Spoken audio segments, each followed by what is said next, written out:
Eksperti i ekonomisë Elon Muço vlerëson iniciativën për lehtësimin e punësimit të huajve në Shqipëri përmes lejes unike Kartën Blu AL. Megjithatë, thekson rëndësinë e një analize të nevojave të tregut të punës vendase për të mos zëvendësuar profesionistët shqiptar me ata të huaj. Duhet bërë një analizë e mirëfillt dhe detajuar në tregun vendas të punës me qëllim që ne të ofrojmë më shumë lehtësira në mënyrë progresive ndaj atyre tipologjive dhe karakteristikave të punojësve për cilat kemi nevoja si vend, duke plotësuar nevojat e vendit dhe jo duke zëvendësuar profesionistët vendash. Gjë që në një formë apo në një tjetër ka nevojë për një strategji dhe për një studim shumë më të im. Sipas ekspertit, sektorët të cilët janë më të etur për punonjës të huaj janë kompanitë e teknologjisë, fasonët dhe ndërtimi.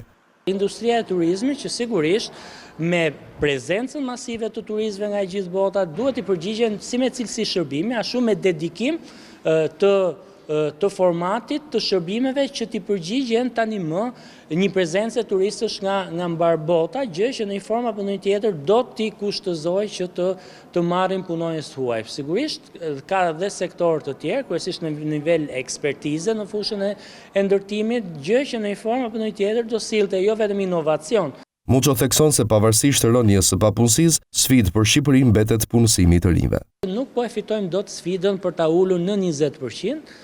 Kjo për efekt të disa elementve që kanë të bëjnë jo vetëm me politikat e punësimit, por kanë të bëjnë edhe me qasje që kanë dhe lidhen me mentalitetin dhe kulturën tonë.